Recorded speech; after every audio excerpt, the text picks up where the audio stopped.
Hi guys, welcome back to Vijayalakshmi vlog. So ಇವತ್ತಿನ vlog ಬಂದುಬಿಟ್ಟು ಫ್ರೈಡೇದು ವ್ಲಾಗು. ಶುಕ್ರಗೌರಿ ಪೂಜೆ ಇದೆ ಇವತ್ತು, ನೋಡ್ತಾ ಇದ್ದೀರಲ್ವ. ಫಸ್ಟ್ ವಾರದ್ದು ಶುಕ್ರಗೌರಿ ಪೂಜೆ. ಸೊ ಶುಕ್ರಗೌರಿ ಪೂಜೆಗೆ ನಾವಿಲ್ಲಿ ಈ ರೀತಿ ಎಲ್ಲ ಡೆಕೋರೇಷನ್ ಸಿಂಪಲ್ ಮಾಡ್ಕೊಂಡಿದ್ವಿ.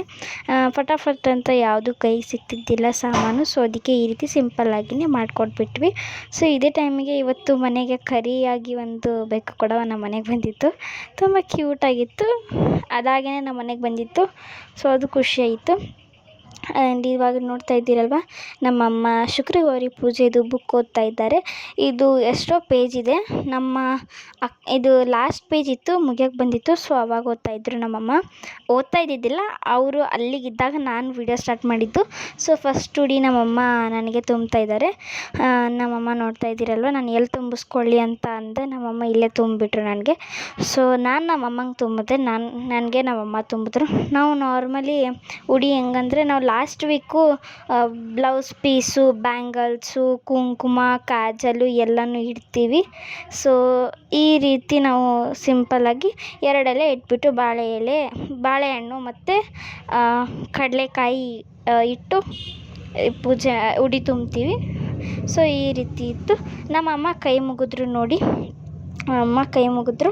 ಆ್ಯಂಡ್ ಇವತ್ತಿನ ನಮ್ಮಮ್ಮನ ಔಟ್ಫಿಟ್ ಈ ರೀತಿ ಇತ್ತು. ಸಿಂಪಲ್ಲಾಗಿರೋ ಸ್ಯಾರಿ ಇತ್ತು. ಸೊ ನಾನು ನಮ್ಮಮ್ಮಂಗೆ ಉಡಿ ತುಂಬ್ತಾ ಇದ್ದೀನಿ.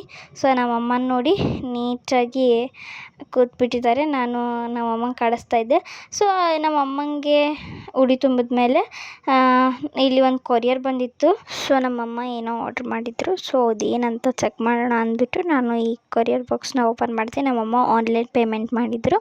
ಸೊ ಪೇ ಮಾಡಿ ಅವ್ರು ಬಂದರು, OTP ಕೇಳಿದ್ರು, ಹೇಳಿದೆ, ಮತ್ತು ಅವರು ಕೊರಿಯರ್ ಕೊಟ್ಟು ಹೋಗಿಬಿಟ್ರು. ಇದೇನಂತ ನೋಡ್ತಾ ಇದ್ದೀರಾ, ಸಕ್ಕತ್ತಾಗಿತ್ತು.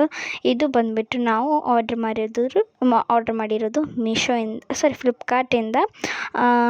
ವರಮಹಾಲಕ್ಷ್ಮಿಗೆ ಜ್ಯುವೆಲರೀಸ್ ಆರ್ಡ್ರ್ ಮಾಡಿದ್ದೆ ನಾನು. ನಮ್ಮಮ್ಮ ಆರ್ಡ್ರ್ ಮಾಡಿದರು. ಮತ್ತು ನಾನು ಇದು ಕಂಬ ಬರುತ್ತಲ್ಲ ಡೆಕೋರೇಷನ್ಸಿಗೆ, ಸರ್ಕಲ್ ಟೈಪಿನ ಒಂದು ಪೈಪ್ಸ್ ಬರುತ್ತಲ್ಲ, ಅದು ಆರ್ಡ್ರ್ ಮಾಡ್ಕೋಬೇಕು ಅಂದ್ಕೊಂಡಿದ್ದೀನಿ. ಸೊ ಇವತ್ತು ಆರ್ಡ್ರ್ ಮಾಡಿದೆ. ಅದು ಯಾವಾಗಲೂ ಇದೆ, ಬಟ್ ವರಮಹಾಲಕ್ಷ್ಮಿ ಡೇಟ್ ಒಳಗಡೆ ಇದೆ. ಆ್ಯಂಡ್ ರಕ್ಷಾಬಂಧನ್ಸಿಗೆ ಕೂಡ ನಾನು ಬೇಕಂದರೆ ನಾನು ಆರ್ಡ್ರ್ ಬಂದಿದ ತಕ್ಷಣ ನನಗೆ ಹೇಳ್ತೀನಿ. ಸೊ ಇದು ನೋಡಿ, ವರಮಹಾಲಕ್ಷ್ಮಿಗೆ ಬಂದಿರುವಂತಹ ಆರ್ಡರ್. ಇದು ಒಂದು ಹಾಫ್ ನೆಕ್ಲೆಸ್ ಇದೆ, ಒಂದು ಫುಲ್ ನೆಕ್ಲೆಸ್ ಇದೆ, 2 ಇಯರಿಂಗ್ಸ್ ಇದೆ. ಸೊ ನೋಡ್ತಾ ಇದ್ದೀರಲ್ವ, ಸೇಮ್ ಡಿಟ್ಟು ಗೋಲ್ಡ್ ಥರನೇ ಇದೆ. ಇದು ಎಷ್ಟು ಪ್ರಿಟಿಯಾಗಿದೆ. ಇದು ಹಾಫ್ ನೆಕ್ಲೆಸ್ಸು. ಇದು ನನ್ನ ಗ್ರೀನ್ ಮತ್ತು ಬ್ಲೂ ಹಾಫ್ ಲೆಹೆಂಗಾಗೆ ಸೂಟ್ ಆಗುತ್ತೆ. ತುಂಬ ಸಕ್ಕತ್ತಾಗಿ ಆ್ಯಂಡ್ ಪ್ರಿಟಿಯಾಗಿ ಕಾಣುತ್ತೆ. ನಮ್ಮಮ್ಮ ಹಿಂದೆ ಹೂ ಎರಕ್ಕೆ ಹೋಗಿದ್ದರು. ಸೊ ನಾನು ಆ ಗ್ಯಾಪ್ನಲ್ಲಿ ಇವ್ರಿಗೆ ಸರ್ಪ್ರೈಸ್ ಕೊಟ್ಬಿಟ್ಟೆ. ಸೊ ನೋಡ್ತಾ ಇದ್ದೀರಲ್ವ, ಅದು ಹಾಫ್ ನೆಕ್ಲೆಸ್ ಆದರೆ ಇದು ಫುಲ್ ನೆಕ್ಲೆಸ್ಸು. ತುಂಬ ಸಕ್ಕತ್ತಾಗಿದೆ. ಯಾಕಂದರೆ ನಂಗೆ ತುಂಬಾ ಇಷ್ಟ ಆಯಿತು. ಸೇಮ್ ಗೋಲ್ಡ್ ಥರನೇ ಇದೆ. ಬಟ್ ನಾನು ಮೀಶೋದಲ್ಲಿ ಎಷ್ಟು ಆರ್ಡ್ರ್ ಮಾಡಿದ್ದೀನೋ ಒಂದೂ ಕೂಡ ಇನ್ನೂ ತನಕ ಬ್ಲ್ಯಾಕ್ ಮಾರ್ಕ್ಸ್ ಆಗಲಿ ಎಲ್ಲೂ ಬಂದಿಲ್ಲ. ಎಲ್ಲನೂ ಅದು ಯಾವ ಕಲರಲ್ಲಿದೆ ಅದೇ ಕಲರಲ್ಲೇ ಇದೆ. ಅದು ಯಾವುದೇ ರೀತಿ ಕಲರ್ ಹೋಗಲ್ಲ ಮೇಲ್ಗಡೆದು.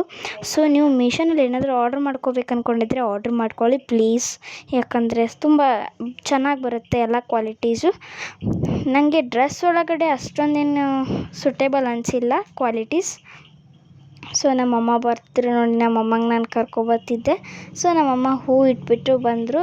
ನಾನು ಇವಾಗ ನಮ್ಮಮ್ಮ ಇಲ್ಲಿ ಹೋಳಿಗೆಗೆ ರೆಡಿ ಮಾಡ್ತಾಯಿದ್ರು. ಬೇಳೆನ ಕುದಿಯೋಕ್ಕಿಟ್ಟಿದ್ರು. ಸೊ ಬೇಳೆ ತಿರುಗಿಸಿದ್ರು ನೋಡಿ, ಏನೋ ಹೋಳ್ಗೆ ಮಾಡೋಕ್ಕೆ. ಸೊ ನನ್ನ ಫೇವ್ರೇಟು ಹಬ್ಬಕ್ಕೆ ಬಂದರೆ ಹೋಳ್ಗೆ, ತುಪ್ಪ ಮತ್ತು ಬದ್ನೆಕಾಯಿ ಪಲ್ಯ. ಸೊ ಇವಾಗ ನಾನು ನಮ್ಮಮ್ಮಂಗೆ ತೋರಿಸಿದೆ. ನಮ್ಮಮ್ಮ ನೋಡಿ ಬಂದು ಕೂತೇ ಬಿಟ್ಟರು ನೋಡೋಕ್ಕೆ. ಸೊ ನೋಡಿ, ಒಂದು ಲಾಂಗ್ ಚೈನ್ ಬಂದಿತ್ತು ಮತ್ತು ಒಂದು ಸ್ಮಾಲ್ ಚೈನ್ ಬಂದಿತ್ತು, ನೆಕ್ಲೆಸ್ ಬಂದಿತ್ತು. ಆ್ಯಂಡ್ ನಮ್ಮಮ್ಮ ಕೇಳ್ತಾಯಿದ್ರು ಬೇತಾಲ್ ಮಣಿ ಬಂದಿತ್ತಾ ಅಂದ್ಬಿಟ್ಟು. ಬೇತಾಲ್ ಮಣಿ ಇಲ್ಲ ಅಂತ ಅಂದೆ ನಾನು. ಸೊ 2 ಇಯರಿಂಗ್ಸ್ ಕೂಡ ಪ್ರಿಟಿಯಾಗಿತ್ತು. ಸೊ ನಾವಿವಾಗ ಈಗ ಆಗಲೇ ಏನು ಕುದಿಯೋಕೆ ಇಟ್ಕೊಂಡಿದ್ವಲ್ಲ, ಸೊ ಅದನ್ನು ಇವಾಗ ನಾವು ಇಲ್ಲಿ ಒಂದು ಮಿಕ್ಸಿ ಜಾರ್ಗೆ ಹಾಕ್ಕೊಂಡು ನೀಟಾಗಿ ರುಬ್ಕೊಂಡು ಇಲ್ಲಿ ಒಂದು ಜಾಲರಿ ಇಟ್ಕೊಂಡು ಅದನ್ನೆಲ್ಲ ಫೈನಾಗಿ ಕೆಳಗಡೆ ನೀಟಾಗಿ ಪ್ರೊಸೀಜರ್ ಎಲ್ಲ ಮಾಡ್ಕೋಬೇಕು. ಫೈನಾಗಿ ಎಲ್ಲ ಕೆಳಗಡೆ ಅದು ಹಿಟ್ಟು ಕೆಳಗಡೆ ಬರಬೇಕು. ಸೊ ಇವಾಗ ನೋಡ್ತಾ ಇದ್ದೀರಲ್ಲ, ಈ ರೀತಿ ಮಾಡ್ಕೊಳ್ಳಿ. ಆಮೇಲೆ ನಾನು ಮೈದಾ ಹಿಟ್ಟನ್ನ ಕಲಿಸ್ಕೊಂಡು ಇಟ್ಕೊಂಡಿದ್ದೆ ಆಲ್ರೆಡಿ. ಸೊ ಅಲ್ಲಿ ಮೇಲೇನು ವೈಟ್ ಕಲರ್ ಬಾಲ್ಸ್ ಕಾಣ್ತಾ ಇದೆಯಲ್ಲ, ಅದು ಮೈದಾ ಹಿಟ್ಟು ಮತ್ತು ಅದರೊಳಗಡೆ ಹೂರಣ ಇದೆ ಆಲ್ರೆಡಿ. ಸೊ ಇವಾಗ ನಾನು ಹೂರಣನ ಮುಂಚೆ ಉರುಳಿ ಮಾಡಿ ಇಟ್ಕೊಂಡಿರ್ತೀವಿ. ಸೊ ಈ ರೀತಿ ಹಾಕಬೇಕು. ನೋಡ್ತಾ ಇದ್ದೀರಲ್ವ, ಈ ರೀತಿ ಹಾಕಿಬಿಟ್ಟು ನಾವು ಈ ರೀತಿ ಫಿಲ್ ಮಾಡ್ಕೊಳ್ಳಿ. ಈ ರೀತಿ ನೀಟಾಗಿ ಮೋದಕ್ ಹೆಂಗೆ ಮಾಡ್ತೀರಲ್ವ ಹಂಗೆ ಮಾಡ್ಕೊಳ್ಳಿ. ಇದು ಮೇಲ್ಗಡೆ ಇತ್ತು, ನಮ್ಮವ್ವ ಇದು ವಯರ್ ಹೊರಗಡೆನೇ ಹಾಕ್ಸಿದ್ರು, ಹಿಂಗೆ ಕೆಳಗೆ ಇಟ್ಕೊಂಡು ಅಡುಗೆ ಮಾಡೋಕ್ಕೂ ಕೂಡ ಈಸಿ ಆಗುತ್ತೆ ಅಂದ್ಬಿಟ್ಟು. ಸೊ ಇವಾಗ ನೋಡ್ತಾ ಇದ್ದೀರಲ್ವ, ಕೆಳಗಡೆ ಇಟ್ಕೊಂಡು ಈ ರೀತಿ ಹಬ್ಬ ಅಲ್ಲ ಇವಾಗ, ಸೊ ಈ ರೀತಿಯೇ ಭಾಳ ಆಗುತ್ತೆ ಅಂದ್ಬಿಟ್ಟು ಎಲ್ಲನೂ ಈ ರೀತಿ ಮಾಡ್ಕೊಂಡಿದ್ದೀವಿ. ಸೊ ಇವಾಗ ಒಂದೊಂದೇ ಈ ರೀತಿ ಮಾಡಿಕೊಂಡು ಕೊಡ್ತಾಯಿದ್ದೆ. ನಮ್ಮಮ್ಮ ವಿಡಿಯೋಗಷ್ಟೇ ನಿಮಗೆ ತೋರಿಸಿರೋದು. ಸೊ ಬಾಕಿ ಎಲ್ಲ ನಾನೇ ಮಾಡಿ ಕೊಡ್ತಾಯಿದ್ದೆ. ಸೊ ಅವರು ಲಟ್ಟಿಸ್ಬಿಟ್ಟು ಬೇಯಿಸ್ತಾಯಿದ್ರು. ಲಾಸ್ಟಿಗೆ ನಾನು ಪುಟಾಣಿಯಾಗಿ ನಾನು ಕೂಡ ಮಾಡಿದ್ದೆ. ಮೇ ಬಿ ಅದು ವಿಡಿಯೋಲಿ ಕ್ಯಾಪ್ಚರ್ ಆಗಿರೋಕ್ಕಿಲ್ಲ. ಸೊ ಇವಾಗ ಒಂದು ಲಟ್ಟಣಿದು ಒಂದು ಮಣಿ ತೊಗೊಳ್ಳೋಣ. ಆ ಮಣಿಗೆ ಒಂದು 1/2 ಟೇಬಲ್ ಸ್ಪೂನಷ್ಟು ಆಯಿಲ್ ಹಾಕ್ಕೊಳ್ಳೋಣ. 1/2 ಟೇಬಲ್ ಸ್ಪೂನಷ್ಟು ಆಯಿಲ್ ಹಾಕ್ಕೊಂಡು, ಇದು ಫುಲ್ ಆಯ್ಲಿ ಇರುತ್ತಲ್ವ, ಸೊ ಇದನ್ನ ಹಿಂಗೆ ತಟ್ಕೊಳ್ಳಿ. ತಾನೇ ಸ್ಪ್ರೆಡ್ ಆಗಿಬಿಡುತ್ತೆ. ನೀವೇನು ಲಟ್ಟಣಿಗೆ ಹಿಡಿದು ಸ್ಪ್ರೆಡ್ ಮಾಡೋದೇನೋ ಅವಶ್ಯಕತೆ ಇರೋದಿಲ್ಲ. ಇಲ್ಲ ನೀವು ಪ್ಲಾಸ್ಟಿಕ್ ಹಾಕಿಬಿಟ್ಟು ಕೆಳಗಡೆ ಒಂದು ಪ್ಲಾಸ್ಟಿಕ್ಕು ಮೇಲ್ಗಡೆ ಒಂದು ಪ್ಲಾಸ್ಟಿಕ್ ಹಾಕಿಬಿಟ್ಟು ತಟ್ಬಿಟ್ರೆ ಅದು ಈಸಿ ಆಗಿಬಿಡುತ್ತೆ. ಆಮೇಲೆ ಪ್ಲಾಸ್ಟಿಕ್ ಸಮೇತನೇ ನೀವು ಡಬ್ಬ ಹಾಕ್ಕೊಂಡು ಅದನ್ನ ಪ್ಲಾಸ್ಟಿಕ್ ತೆಗೆದ್ರೆ ಅದು ಕೂಡ ಆಗುತ್ತೆ. ನಮಗೆ ಈ ರೀತಿ ಏನು ಮಾಡ್ಕೊಂಡಿದ್ದೀನಿ, ಪ್ಲಾಸ್ಟಿಕ್ ನಮ್ಮದು ಫೈಬರ್ ಇದೆ ಅಲ್ವಾ ಅದು ಮಣಿ, ಸೊ ಅದಕ್ಕೆ ಅಷ್ಟೇನು ಸ್ಟಿಕ್ಕಿ ಅನಿಸಲ್ಲ, ನಾನ್ ಸ್ಟಿಕ್ ಆಗಿಬಿಡುತ್ತದು. ಸೊ ಅದಕ್ಕೆ ಇವಾಗ ನೋಡಿ ಆಯಿಲ್ ಹಾಕ್ಕೊಳ್ಳಿ. ಇದಕ್ಕೆ ನೀಟಾಗಿ ಆಯಿಲ್ ಹಾಕ್ಕೊಬಿಟ್ಟು ಇದನ್ನು ನೀಟಾಗಿ ಬೇಯಿಸ್ಕೊಳ್ಳಿ. ಇದು ಬೇಯಿಸಿದಾದ್ಮೇಲೆ ಇದು ಸ್ವಲ್ಪ ಕೆಳಗಡೆ ಬ್ರೌನ್ ಬರಬೇಕು.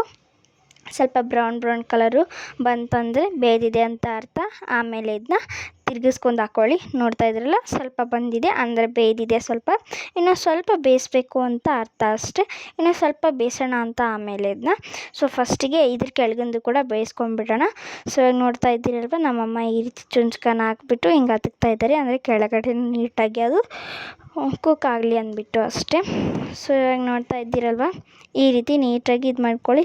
ಗೈಸ್, ನಾನು ಯಾವಾಗ ರಕ್ಷಾಬಂಧನ ಬಂದಿದೆ, ಯಾವಾಗ ನಾನು ರಕ್ಷಾಬಂಧನ ವಿಡಿಯೋ ನಿಮ್ಮ ಜೊತೆ ಶೇರ್ ಮಾಡ್ತೀನಂತ ತುಂಬ ಕಾತರದಿಂದ ಕಾಯ್ತಾಯಿದ್ದೀನಿ. ಯಾಕಂದರೆ ನಾನು ನಿಮಗೆ ಒಂದು ವ್ಲಾಗ್ ಮಾಡ್ತೀನಿ ರಕ್ಷಾಬಂಧನ ಕಲೆಕ್ಷನ್ಸ್ ಅಂತ. ಅಂದರೆ 3 ವ್ಲಾಗ್ ಆಗುತ್ತೆ ಇದು ರಕ್ಷಾಬಂಧನದ್ದು. ಒಂದು ರಾಖಿ ತಗೊಂಬರೋದು, ಇನ್ನೊಂದು ರಾಖಿ ಕಟ್ಟಿದ ಮೇಲೆ, ಆಮೇಲೆ ಇನ್ನೊಂದು ಯಾರ್ಯಾರು ಏನೇನು ಗಿಫ್ಟ್ಸ್ ಕೊಟ್ಟರು ಅಂತ ಅಂದ್ಬಿಟ್ಟು 3 ವ್ಲಾಗ್ ಮಾಡೋಣ ಅಂತ ಅಂದ್ಕೊಂಡಿದ್ದೀನಿ. ಸೊ ಈ 3 ವ್ಲಾಗ್ ಆದರೆ ಮಾಡೋಣ. ಸೊ ಊಟಕ್ಕೆ ಕಟ್ಟಿನ ಸಾರು, ಬದನೇಕಾಯಿ ಪಲ್ಯ, ತುಪ್ಪ, ರಾಮ್ ರಹೀಮಿಂದು ಮತ್ತು ಅನ್ನ ರೆಡಿ ಇತ್ತು. ಸೊ ಈ ರೀತಿ ಇತ್ತು ನಮ್ಮ ಫೈನಲ್. ಈ ವಿಡಿಯೋ ನಿಮಗೆ ಇಷ್ಟ ಆಗಿದ್ದಲ್ಲಿ ಲೈಕ್ ಮಾಡಿ, ಶೇರ್ ಮಾಡಿ, ಕಮೆಂಟ್ ಮಾಡಿ, ಸಬ್ಸ್ಕ್ರೈಬ್ ಮಾಡೋದನ್ನ ಮಾತ್ರ ಬರಿಬೇಡಿ. ಟಿಲ್ ದೆನ್ ಟಾಟಾ, ಬಾಯ್ ಬಾಯ್.